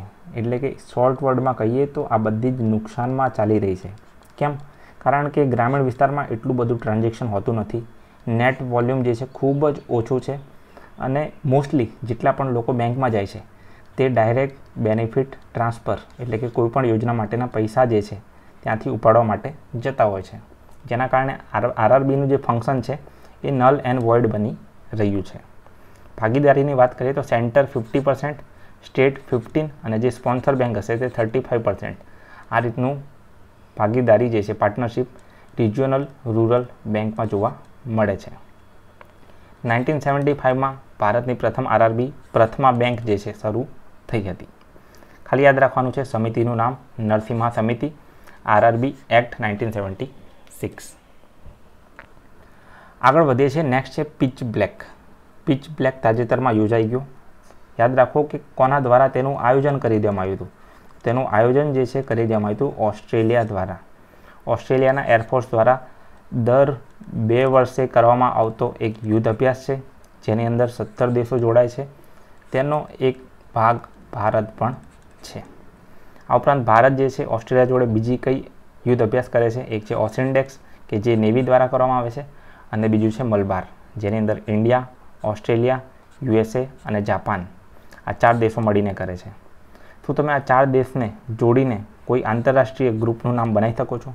તમે રિકોલ કરી શકો છો આ ગ્રુપનું નામ શું છે? ખૂબ જ અગત્યનું છે આ એક ગ્રુપનું નામ. આ સાથે મને એ પણ જણાવો કે ન્યૂઝમાં જે I2U2 હતું તેનું ફૂલ ફોર્મ શું છે? I2U2 કયા 4 દેશોની વાત કરવામાં આવી રહી છે? નેક્સ્ટ છે Hellfire R9X. Exam point of વ્યૂથી ઇમ્પોર્ટન્ટ નથી, પણ યાદ રાખવાનું છે કે કયા દેશનું જે છે આ મિસાઇલ છે. તો આ છે USAની મિસાઇલ. રિસેન્ટલી અલ-કાયદાના વડા અયમાન અલ ઝવારી જે છે એમનું જે છે એમને મારી દેવામાં આવ્યા તેના મદદથી. તો આ એક મિસાઇલના મદદથી. આ મિસાઇલનું બીજું નામ છે નિંજા મિસાઇલ. ફૂલ ફોર્મ યાદ રાખવાની જરૂર નથી. તો આ નિંજા મિસાઇલ જે છે તે USAની છે, અને રિસેન્ટલી અલ-કાયદાના વડા જે છે તેમને મારી નાખવામાં આવ્યા છે આ મિસાઇલની મદદથી. પરંતુ આ તો થઈ ગયું ઇન્ટરનેશનલ ડિફેન્સ. આપણે વાત કરીશું ઇન્ડિજિનિયસ સ્વદેશી ડિફેન્સની. ધ્યાનથી જુઓ, તમારી સામે આ ઇમેજમાં જે મિસાઇલ જોવા મળી રહી છે તે કઈ મિસાઇલ છે? હિન્ટ તમને આપી દઉં છું. આ છે ઇન્ટરકોન્ટિનેન્ટલ બેલેસ્ટિક મિસાઇલ. આ છે 3 સ્ટેજ ધરાવતી એક ભારતની સૌથી અગત્યની મિસાઇલ, જે સોલિડ અને લિક્વિડ સ્ટેજ ધરાવે છે. તેને કેનિસ્ટર ઉપર લોન્ચ કરી શકાય છે. તેની રેન્જ 5000 કિલોમીટરથી લઈને 5500 કિલોમીટર જેટલી છે. તો અને અગત્યની વાત એ છે કે આ મિસાઇલ જે છે તે મિસાઇલ ડેવલપમેન્ટ માટે જે કમિશન હતું તેના હેડ હતા આપણા મિસાઇલ વુમન ટેસી થોમસ. ભારતની સૌથી અગત્યની મિસાઇલ છે, ઇન્ટરકોન્ટિનેન્ટલ બેલેસ્ટિક મિસાઇલ છે, જેનું નામ છે અગ્નિ 5. Super duper important. દોસ્તો વાત કરી દીધી ભારતની મિસાઇલ વિશે. અહીંયા DAP વિશે, એટલે કે ડાય એમોનિયમ ફોસ્ફેટ ન્યૂઝમાં કેમ છે? તો રિસેન્ટલી ગવર્મેન્ટ દ્વારા એવું કીધું છે કે યુરિયા જે છે, યુરિયા પછી સેકન્ડ યુઝ સૌથી વધારે યુઝ થતું ફર્ટિલાઇઝર છે DAP. તેના પ્રોત્સાહન માટે વાત કરી અને DAPના ક્ષેત્રમાં ભારતને આત્મનિર્ભર બનવાની જરૂર છે તેવું કહી દીધું ગવર્મેન્ટ દ્વારા. તો આ સંપૂર્ણ આર્ટિકલને સમજીએ. હવે જો ભારત જે છે મેઇનલી ડિપેન્ડ કરે છે એગ્રીકલ્ચર એટલે કે કૃષિ ઉપર, અને કૃષિ જે છે તે મોસ્ટલી ડિપેન્ડ કરે છે ફર્ટિલાઇઝર ઉપર એટલે કે ખાતર ઉદ્યોગ ઉપર.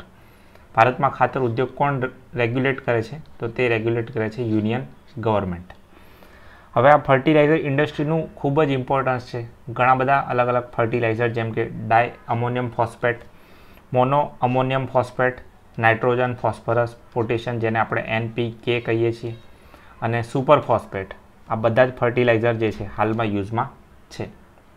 હવે વાત કરીએ ફોસ્ફેટની, તો ફોસ્ફેટ આપણને ફોસ્ફેટના જે રોક્સ છે, ખડક છે, તેની અંદરથી મળે છે, અને તેનું જે છે પાવડર ફોર્મ યુઝ કરવામાં આવતું હોય છે. વાત કરીએ ભારતમાં, તો ભારતમાં રાજસ્થાન અને મધ્યપ્રદેશમાં આ ફોસ્ફેટની ખડકો છે, ત્યાંથી આનો ઉપયોગ કરવામાં આવતો હોય છે. આપણું જે 90% ફોસ્ફેટ જે છે તે અન્ય દેશોમાંથી આપણે ઇમ્પોર્ટ કરીએ છીએ, એટલે કે આયાત કરીએ છીએ. એટલે કે જે આપણા દેશમાં પ્રેઝન્ટ છે એ સફિશિયન્ટ નથી. Even geological survey of India એવું પણ કીધું છે કે આ બંને રાજ્યો સિવાય ઝારખંડ, છત્તીસગઢ, ગુજરાત, મહારાષ્ટ્રમાં પણ ફોસ્ફેટના ખડકો આવેલા છે. તેનું સંશોધન કાર્ય હાલમાં શરૂ છે. વાત કરીએ યુરિયાની અને ખાતરોની, તો આ રેગ્યુલેટ એક કોઓપરેટિવ કરે છે જેનું નામ છે ઇફકો. આ ઇફકોના હાલમાં જ નવા ચેરમેન નિયુક્ત થયા છે જેમનું નામ છે દિલીપ સાંઘાણી. અને બીજી અગત્યની વાત અહીંયા એ છે કે રિસેન્ટલી ઇફકો દ્વારા જે છે નેનો યુરિયા લિક્વિડ, વિશ્વનું પ્રથમ નેનો યુરિયા લિક્વિડ રજૂ કરવામાં આવ્યું હતું. બેઝિકલી એક સિમ્પલ ટર્મમાં તમને સમજાવું, માની લો કે એક આખી મોટી બોરી જે છે યુઝ કરવામાં આવે છે, એના બદલે એક નાની બોટલ જે છે યુરિયાની યુઝ કરવામાં આવશે. કેમ? કારણ કે તે નેનો પાર્ટિકલ્સ ધરાવે છે. તો આ જેટલી વેટેજ આ બોરીમાં હશે એટલું જ વેટેજ આ નાની અમથી બોટલમાં હશે. તો આ વિશ્વનું પ્રથમ નેનો યુરિયા લિક્વિડ જે છે રિસેન્ટલી કોણે રજૂ કર્યું છે? ઇફકો દ્વારા. ઇફકોનું આખું નામ છે Indian farmer fertiliser cooperative limited. વાત કરીએ ડીએપીની, તો યુરિયા પછી સૌથી વધુ ઉપયોગમાં લેવાતું પ્રોડક્ટ છે ડીએપી. ડીએપીના કમ્પોઝિશનની વાત કરીએ તો તેમાં 46% ફોસ્ફરસ અને 18% નાઇટ્રોજન રહેલું છે. જનરલી જ્યારે વાવણી કરવામાં આવે છે તેના શરૂઆતમાં જ ડીએપીને ઉમેરી દેવામાં આવતું હોય છે, જેના કારણે તેમાં ફોસ્ફરસનો ઉમેરો થાય છે અને જે એના સ્ટેમ હોય છે, મૂળ, તેનો વિકાસ ઝડપથી થાય છે. વાત કરીએ આપણે ડીએપી વિશે. આગળ નેક્સ્ટ આર્ટિકલ છે સુરેશ પટેલ વિશે. આ સુરેશ પટેલ જે છે રિસેન્ટલી નિયુક્ત કરી દેવામાં આવે છે સીવીસીના અધ્યક્ષ પદ માટે. તો દોસ્તો અહીંયા તમે ઇમેજમાં જોઈ શકો છો સુરેશ પટેલ. આ ઉપરાંત તમને જો ખ્યાલ હોય તો રિસેન્ટલી આપણા chief justice of India CJI જે છે તેમને રિકમેન્ડ કર્યું છે, ભલામણ કરી છે તેમના પછી આવનારા સક્સેસરની. તો હાલના CJI છે NV રમન્ના અને તેમણે રિકમેન્ડ કર્યા છે UU લલિતને. તો આપણા next chief justice of India કોણ બનશે? UU લલિત. તો વાત કરીએ CVCની સેન્ટ્રલ વિજિલન્સ કમિશનની. તેની પહેલાં હું તમને એક પ્રશ્ન પૂછવા માંગીશ કે માની લો કે કોઈ એક જગ્યાએ કોઈ એક ઘટના બની રહી છે અને આ ઘટના જે છે CVCને નજરે પડે છે, તો CVC જે છે આ ઘટના ઉપર તપાસ કરી શકશે? તો જવાબ છે ના, સ્વતંત્ર રીતે તપાસ કરી શકશે નહીં. સમજીએ આપણે આર્ટિકલમાં. તો 1964માં સંથનમ સમિતિની ભલામણના આધારે CVCની સ્થાપના થઈ હતી. ત્યારબાદ 2003ના અધિનિયમ અંતર્ગત તેને સ્ટેચ્યુટરી બોડી ડિક્લેર કરવામાં આવે છે. CVC પોતાનો અહેવાલ જે છે તે ભારતના રાષ્ટ્રપતિને સોંપે છે અને આ એક ઇન્ડિપેન્ડન્ટ બોડી છે જે માત્ર ને માત્ર પાર્લામેન્ટ એટલે કે સંસદને જવાબદાર છે. આ કોઈ પણ તપાસ એજન્સી નથી, આ કોઈ પણ રીતનું તપાસ કરતી નથી. તો પછી કાર્ય શું છે? નામ પરથી ખ્યાલ આવી જાય, વિજિલ. વિજિલનો મતલબ અવેર, જાગૃત. એટલે કે કોઈ જગ્યાએ કોઈ ઘટના તેમના ધ્યાનમાં આવે તો તે અન્ય ડિપાર્ટમેન્ટને અથવા અન્ય એજન્સીને તે ફોરવર્ડ કરશે. એક્ઝામ્પલ તરીકે કોઈ જગ્યાએ કોઈ વસ્તુ તેના ધ્યાનમાં આવે છે તો તે CBIને કહેશે કે તમે આ વસ્તુને ઇન્વેસ્ટિગેટ કરો. અથવા કોઈ પબ્લિક સર્વન્ટ ઉપર કોઈ એક કામગીરી ધ્યાનમાં આવે છે તો ત્યાં સિવિલ વિજિલન્સ ઓફિસર CVO જે છે તેમને સોંપી દેવામાં આવે છે, તે ત્યાંથી તપાસ કરશે. બેઝિકલી તે તપાસ કરતી નથી. આ સ્ટેટમેન્ટ ખાસ ધ્યાનમાં રાખજો. અને તેનું જે કાર્ય જે છે મુખ્યત્વે પ્રિવેન્શન ઓફ કરપ્શન એક્ટ 1988 અંતર્ગત તે પોતાના પાવરને ડિરાઈવ કરે છે. CVCના કમ્પોઝિશનની વાત કરીએ તો CVC 1+2 સભ્યોની બનેલી હોય છે. રિસેન્ટલી કોને નિયુક્ત કરી દેવામાં આવ્યા છે? રિસેન્ટલી સુરેશ પટેલને તેના અધ્યક્ષ બનાવી દેવામાં આવ્યા છે. સુરેશ પટેલ તો અધ્યક્ષ બની ગયા, પરંતુ તમે એક વાત અહીંયા યાદ રાખો કે આ CVC જે છે તેના માટેની નિમણૂક પ્રેસિડેન્ટ કરે છે. પ્રેસિડેન્ટને એક કમિટી દ્વારા તેનું રિકમેન્ડેશન કરવામાં આવે છે. આ કમિટીના 3 મુખ્ય સભ્યો હોય છે. એક છે પ્રાઇમ મિનિસ્ટર, પછી છે ગૃહમંત્રી અને પછી છે લીડર ઓફ ઓપોઝિશન, વિરોધ પક્ષના નેતા. તો આ વેરી ઇમ્પોર્ટન્ટ અગત્યની સંસ્થા CVC. આની પર આગળ વધીએ. આપણે પ્રીવિયસ વિડીયોમાં ડિસ્કસ કર્યું હતું રિજિયોનલ રૂરલ બેંક RRBની વાત કરી હતી, શું ઇસ્યુઝને શું ચેલેન્જીસ આવી રહ્યા હતા તેની વાત કરી હતી. તો મને જણાવો કે RRBની સ્થાપના ભારતમાં કઈ સમિતિની ભલામણના આધારે કરવામાં આવી હતી? આપણને ખ્યાલ છે કે 1975માં પ્રથમા જે છે ભારતની પ્રથમ RRB બેંક બની હતી. પરંતુ આ સમિતિનું નામ તમે વિડીયો પોઝ કરીને કમેન્ટ્સમાં જણાવો. Next very important MSP. Recently MSP ન્યૂઝમાં જોવા મળ્યું. હવે આપણે મિનિમમ સપોર્ટ પ્રાઇસ તો ડિસ્કસ કરી ચૂક્યા હતા, પરંતુ અહીંયા તો IRને લગતો એક ટોપિક છે મિનરલ સિક્યોરિટી પાર્ટનરશિપ. ઘટના શું બની રહી છે? અત્યાર સુધી જેટલા પણ મિનરલ્સ છે, જેટલા પણ એલિમેન્ટ્સ છે, તેના માટે વિશ્વના દેશો જે છે ચીન ઉપર ડિપેન્ડન્ટ છે. પણ રિસેન્ટલી અમેરિકા ચાઇના +1 સ્ટ્રેટેજી અમલમાં મૂકી. એમણે કીધું કે અમેરિકા અને તેની સાથે બીજા 11 જેટલા દેશો જે છે જોડાઈને આ ક્રિટિકલ મિનરલ માટે એકબીજાને કોઓપરેટ કરશે અને એક નવી સપ્લાય ચેન તૈયાર કરશે. તો અહીંયા એક વસ્તુ ખ્યાલ આવી ગઈ કે અમેરિકા જે છે અગેન ચીનને ડોમિનેટ કરવા માટે નવો ઇનિશિયેટિવ સ્ટાર્ટ કરી રહ્યું છે, mineral security partnership. Question number 1, શું ભારત જે છે આ ઇનિશિયેટિવનો ભાગ છે? તો ના, ભારત આ ઇનિશિયેટિવનો ભાગ નથી. તો જનરલી ન્યૂઝ અહીંયા એ જ છે કે ભારતને અહીંયા કન્સર્ન જોવા મળી રહ્યા છે આ ઇનિશિયેટિવના ભાગ ન બનાવવાના કારણે. આપણે સમજીએ કે આ મિનરલ્સ કયા કયા છે અથવા ક્રિટિકલ મિનરલ્સ કોને કહેવામાં આવે છે. ક્રિટિકલ મિનરલ્સ એટલે કે એવા મિનરલ્સ કે જે બહુ જ ઓછા પ્રમાણમાં મળતા હોય છે. આને તમે લિંક કરી શકો છો રેર અર્થ મેટલ સાથે કે જે માત્ર 17 જ છે. હવે જો ક્રિટિકલ મિનરલના એક્ઝામ્પલ છે ગ્રેફાઇટ, લિથિયમ અને કોબાલ્ટ, જે ઇલેક્ટ્રિક વ્હીકલની બેટરીમાં યુઝ થાય છે. ખૂબ જ વધુ પ્રમાણમાં મળી આવતા નથી. હવે તમે આને કન્ફ્યુઝ ના કરતા. અહીંયા ગ્રેફાઇટ છે, આની પહેલાં આપણે આર્ટિકલ હતો ડાય અમોનિયમ ફોસ્ફેટ. તો ગ્રેફાઇટ, લિથિયમ અને કોબાલ્ટ જે છે આ બધા જ ક્રિટિકલ મિનરલ્સ છે. આ ઉપરાંત કોબાલ્ટ, નિકલ, લિથિયમ આવા ઘણા બધા એલિમેન્ટ્સ જે છે ટોટલ 17 એલિમેન્ટ્સ તેને રેર અર્થ મેટલ અથવા મિનરલ્સ કહેવામાં આવતા હોય છે. ખૂબ જ ઓછા પ્રમાણમાં મળે છે, પરંતુ આ રેર અર્થ મિનરલ જે છે ચાઇનામાં વિપુલ પ્રમાણમાં મળે છે અથવા તેની જોડે ઘણી બધી ટેકનોલોજી છે તેને સ્ટોર કન્ઝર્વ કરવાની અને તેને એક્સટ્રેક્ટ કરવાની. અને આપણને ખ્યાલ છે કે આ સપ્લાય શોક કોને કહેવામાં આવે છે.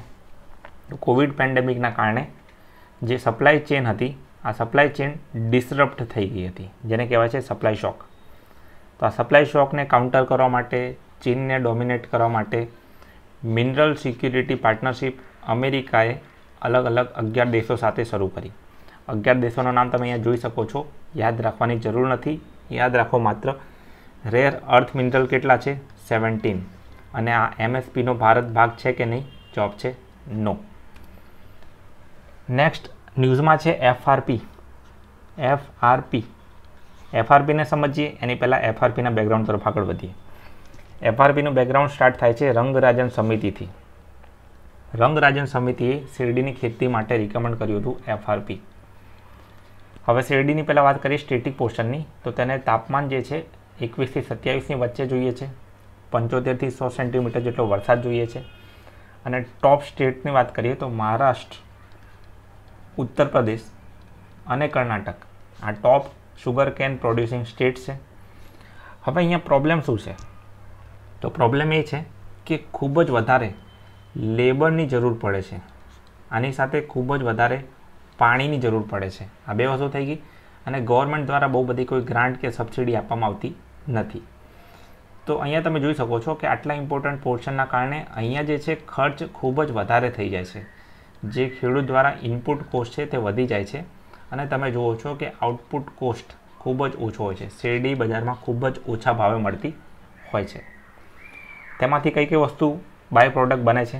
તો શુગર, પછી ગોળ, ખાંડસરી, મોલાસીસ આ દરેક વસ્તુ બની જાય છે. સરકાર દ્વારા શેરડીની જ્યારે ખરીદી કરવામાં આવે છે, સરકાર દ્વારા શેરડીની ખરીદી કોણ કરશે? તો એક સંસ્થા છે CACP, commission four agriculture cost and prices. તો આ CACP જે છે તે અમુક અમાઉન્ટ આપે છે શેરડીની ખરીદી પર, જેને કહેવાય છે FRP, જેને કહેવાય છે ફેર એન્ડ રિમ્યુનરેટિવ પ્રાઇઝીસ FRP. વાત કરીએ શેરડીના ઉત્પાદનમાં ભારતના ક્રમની. તો ભારત જે છે નંબર 1 પ્રોડ્યુસર તો છે, પણ નંબર 1 એક્સપોર્ટર નથી. એક્સપોર્ટમાં ભારતનો ક્રમાંક છે નંબર 2. તો નંબર 1 પર કોણ છે? બ્રાઝિલ. એક્સપોર્ટમાં નંબર 1 પર છે બ્રાઝિલ. આ ઉપરાંત ભારત સરકાર દ્વારા ઇથેનોલ બ્લેન્ડિંગ કાર્યક્રમ શરૂ કરવામાં આવ્યો હતો અને વર્ષ 2025 સુધીમાં 20% ઇથેનોલ એડ કરવાનો લક્ષ્યાંક નિર્ધારિત કરવામાં આવ્યો છે. તો આ પણ ઇમ્પોર્ટન્ટ એક ફેક્ટ બની ગયો, ઇથેનોલ બ્લેન્ડિંગ પ્રોગ્રામ. આ ઉપરાંત અહીંયા અગત્યની વાત એ યાદ રાખવાની છે કે રંગરાજન સમિતિ જે છે FRPનું રિકમેન્ડેશન કર્યું હતું. એવી જ રીતે સ્વામીનાથન સમિતિએ મિનિમમ સપોર્ટ પ્રાઇસ MSPનું રિકમેન્ડેશન કર્યું હતું. દોસ્તો MSP અંતર્ગત અલગ અલગ ફોર્મ્યુલા હતા, આપણે ડિસ્કસ કરી ચૂક્યા હતા. A2 + FL અને C2, અને ઇન્ડિયા ગવર્મેન્ટ A2 + FLનો યુઝ કરે છે. મને જસ્ટ એટલું જણાવો કે ભારતમાં કુલ કેટલા પાક ઉપર મિનિમમ સપોર્ટ પ્રાઇસ લાગે છે, MSP લાગુ કરવામાં આવે છે. નેક્સ્ટ એક બિલ જે છે હાલમાં જ રિસેન્ટલી રજૂ કરી દેવામાં આવ્યું છે. ઇલેક્ટ્રિસિટી કન્ઝર્વેશન એક્ટ 2001નો જે બિલ છે તેની અંદર સુધારો કરી દેવામાં આવ્યો છે. આને વધારે ઇફેક્ટિવ બનાવવાનું છે અને ઘણા બધા સુધારા કરી દેવા બાદ અમુક ચેન્જીસ સજેસ્ટ કરે છે કે તેની અંદર જે અત્યાર સુધી લૂપ હોલ છે તેને આપણે દૂર કરી દઈશું. એક્ઝામ્પલ તરીકે બ્યુરો ઓફ એનર્જી એફિશિયન્સી આ જે સંસ્થા છે તેના ડાયરેક્ટર જનરલ માટે ક્રાઇટેરિયા નક્કી ન હતા, તેના માટે કોઈ રૂલ્સ રેગ્યુલેશન હતા, તેને નક્કી કરી દેવામાં આવ્યા. ઇવન જે ડાયરેક્ટર જનરલ છે તેનો કાર્યકાળ વધારીને 3થી કરીને 5 કરી દેવામાં આવ્યો છે. તો અહીંયા માત્ર એક જ ફેક્ચ્યુઅલ માહિતી આપવામાં આવી છે, પરંતુ આપણે સ્ટેટિક પોર્શન યાદ રાખી શકીએ છીએ. જેમ કે BEE જે છે તેની સ્થાપના 2001ના અધિનિયમ અંતર્ગત વર્ષ 2002માં થઈ હતી. બીજી અગત્યની વાત કઈ યાદ રાખીશું, અહીંયા BEE જોવા મળી રહ્યું છે, તો આપણે યાદ રાખી લઈએ આ FEE વિશે. આ FEE શું છે? તો FEE છે ફેડરેશન ઓફ એન્વાયરમેન્ટલ એજ્યુકેશન. આ એક સંસ્થા છે શેની? તો આ સંસ્થા છે ડેનમાર્કની. આ ડેનમાર્કની સંસ્થા શું કરે છે? તો વિશ્વમાં જેટલા પણ સ્વચ્છ બીચ હોય છે, દરિયા કિનારા, તેમને લેબલ આપે છે, રેટિંગ આપે છે. તો ભારતમાં આવા 10 બ્લુ ફ્લેગ સર્ટિફિકેટ ધરાવતા બીચ આવેલા છે, જેમાંથી એક ગુજરાતમાં આવેલો છે, જેનું નામ શું છે? જેનું નામ છે શિવરાજપુર બીચ. આ શિવરાજપુર બીચ જે છે તે દ્વારકા ખાતે આવેલો છે. નેક્સ્ટ છે હસદેવ આરણ્ય. બહુ ઇમ્પોર્ટન્ટ નથી, પણ યાદ રાખવાનું છે કે રિસેન્ટલી ન્યૂઝમાં હસદેવ આરણ્ય કરીને એક એરિયા હતો, જે કયા રાજ્યમાં આવેલો છે? જે આવેલો છે છત્તીસગઢ ખાતે. ઇવન હસદેવ કરીને એક નદી ત્યાંથી ફ્લો કરે છે. તે કોની ટ્રિબ્યુટરી નદી છે? તે મહાનદીની ટ્રિબ્યુટરી નદી છે. અને આ નદી આગળ જઈને ઓડિશામાં થઈને બે ઓફ બેંગાલમાં ભળી જાય છે. અને આ એક બહુ મોટું એક એલિફન્ટ કોરિડોર પણ છે. તો ખાલી યાદ રાખો કે આ હસદેવ આરણ્ય જે છે તે બિલોંગ કરે છે છત્તીસગઢ સાથે. નેક્સ્ટ છે India Mauritius high power joint trade committee. Recently આનું ફર્સ્ટ સેશનનું આયોજન થઈ ગયું છે, જે અંતર્ગત ઘણી બધી ઓલમોસ્ટ 300 કરતાં વધારે વસ્તુઓ જે છે કસ્ટમ ડ્યુટી ઓછી કરીને મોરેશિયસની બજારોમાં પ્રવેશ મેળવશે. વાત કરીએ અન્ય ન્યૂઝની, તો ભારત જે છે એડવાન્સ લાઇટ હેલિકોપ્ટર MK3 જે છે એને પણ એક્સપોર્ટ કરી રહ્યું છે મોરેશિયસને. અને તમે થોડા સમય પહેલાં જોયું છે ચેગોસ આઇલેન્ડનો વિવાદ. આ ચેગોસ આઇલેન્ડ તમે અહીંયા જોઈ શકો છો. ચેગોસ આઇલેન્ડનો વિવાદ ચાલી રહ્યો હતો મોરેશિયસ અને અન્ય કયા દેશ જોડે? તો મોરેશિયસ અને બ્રિટેન જોડે, બરાબર. બ્રિટિશરો સાથેનો આ વિવાદ ચાલે છે. અને અન્ય વાત શું યાદ રાખવાની છે? ખૂબ જ અગત્યની વાત છે. હવે તમે ધ્યાનથી જુઓ, આ છે મોરેશિયસ. મોરેશિયસ એક નાની એવી આઇલેન્ડ કન્ટ્રી છે. આ છે આફ્રિકા અને આ છે એશિયા. તો તમે મને જણાવો કે મોરેશિયસ જે છે કયા પ્લેટને કોને બિલોંગ કરે છે? તો મોરેશિયસ બેઝિકલી એક આફ્રિકન આઇલેન્ડ છે, બરાબર. આફ્રિકાની નજીક છે, યાદ રાખીશું આફ્રિકન આઇલેન્ડ છે.